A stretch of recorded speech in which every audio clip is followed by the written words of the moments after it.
अपने पति की कब्र को खोदा और उसमें से टका निकाल के लेके आए, उसने हाथी को खरीद लिया। झूठ या सच का पता नहीं, लेकिन बात यह है कि जिस चीज का हमें मतलब चाहिए वो मतलब ले लेंगे। इससे चाहे बात सच्ची हो चाहे गलत हो, शिक्षा मिलनी चाहिए, और वो शिक्षा मिलके जो हमारे लिए हमारी गुणकारी हो, लाभकारी हो और हमें फायदा दे तो उसको मान भी लेना चाहिए।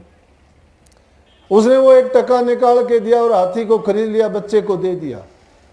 जाके उन लोगों ने सिकंदर बादशाह से कह दिया जी हाथी को बेचा 1 टके में। सिकंदर को बड़ा ताज्जुब हुआ कि टका आया कैसे, मैंने किसी के पास भी 1 टका नहीं छोड़ा। बोला कि कहाँ से लिया उसने? बोला जी उसने कब्र खोद के अपनी पति की, उससे टके। बोला जाओ दुनिया में जितनी कब्रें हैं आसपास में, सबको खोद के सबके सिक्के निकालो।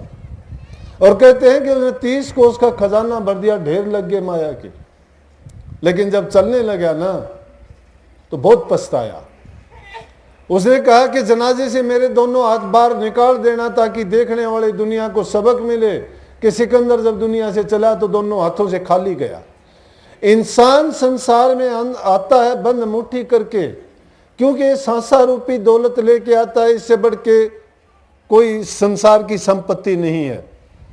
जो हमें जीवन मिला है इससे कीमती चीज कोई नहीं संसार में, लेकिन हमें मिला हुआ है और उस जीवन की कीमत और कदर हम नहीं समझते हैं, और ये जीवन होते हुए हम उसका लाभ नहीं उठा पाते हैं, तो फिर हमारे से अज्ञानी और नासमझ कोई नहीं है। संत सतगुरु जब आते हैं वो इसी चीज का भेद देते हैं कि जिन चीजों के पीछे भागता है, जिन चीजों को तू लेना चाहता है, इनमें कुछ नहीं है। तो जिन चीजों में सुख है हम ढूंढना चाहते हैं, सुख नहीं है। अगर धन दौलत में सुख होता तो सिकंदर इसको कभी का खरीद लेता और किसी के लिए नहीं छोड़ता। इसी प्रकार से रावण का उदाहरण देखो, सोने की लंका बनाई, सोने के कंगूरे थे, कितने उसके पुत्र पौत्र, कितना बड़ा उसका परिवार था, कितने राक्षसों में सबसे बड़ा वो राक्षस था जिसकी ताकत का कोई था नहीं था। लेकिन कहाँ गई उसकी ताकत?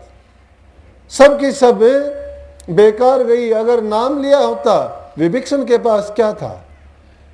विभीषण के पास एक नाम था, ना उसके पास सोने चांदी की लंका थी, ना उसका कोई बड़ा परिवार था, ना उसके पास पुत्र पौत्र थे, और वो किसकी? राम की शरण में गया। राम की शरण में जाने से लंका का राज भी उसी को सौंप दिया।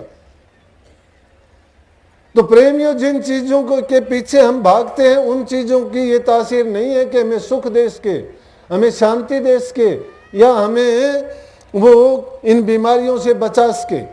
अगर इन चीजों से बचना है तो जीवन तो थोड़ा भला जो हरि सुमरण हो, लाख बरस का जीवना कोटे धरे न कोई। जीवन थोड़ा हो कोई बात नहीं है, चाहे चंद दिन का जीना हो, लेकिन उस जीने में इंसान अपने लिए नहीं इस संसार के लिए भी नेक कर्म करके जाए।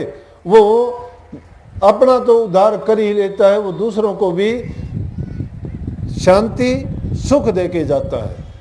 तो हम क्या करते हैं कि सतगुरु की बात को मानते नहीं हैं। क्यों नहीं मानते हैं? कि हमने अभी उस संसार की असलियत को नहीं समझा है। भवसागर का टेढ़ा मार्ग सतगुरु बिना तिरा नहीं जा, डूंगा नीर था नहीं पावे, सच्चे गुरा की बलि लगा।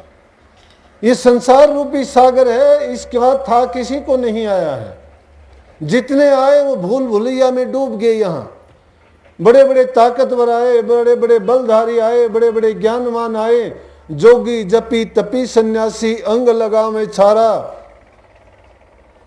मूल मंत्र सतगुरु दिए बिन कोई न उतरा पारा। मूल मंत्र जब तक इनको नहीं मिल जाता, और मूल मंत्र कौन सा है? वो तुम्हारे अंदर में वास करता है, वो कलंदर तुम्हारे अंदर में बैठा हुआ है। सारी सुख संपत्ति, सब निधियां, सब खजाने, सब दौलत तुम्हारे अंदर में छिपी हुई है, लेकिन पर्दा पड़ा हुआ है भ्रम का। हम बाहर संसार में खोजते फिरते हैं, लेकिन अपने अंदर में कभी झांक के नहीं देखते। न रख रोजा, न मर भूखा, न जा मस्जिद, न कर सिजदा, वजू का तोड़ दे कूजा, शराबे शोक पीता जा, अगर है शोक मिलने का तो हरदम लो लगाता जा। क्या सतगुरु को याद रखते हैं हम तो रोजों में डूब गए, व्रतों में डूब गए, तीर्थों में डूब गए, व्रतों में डूब गए, और दूसरी पाखंड की चीजें कर लेते हैं। लेकिन जो असली है उसको नहीं करते, क्योंकि असली करते हुए हमारा दम निकलता है। इतनी मेहनत करे कौन? हम तो ये चाहते हैं कि हमें तो बड़ी बनाई चीज मिल जाए, हमें कुछ करना ना पड़े और आसानी से काम बन जाए।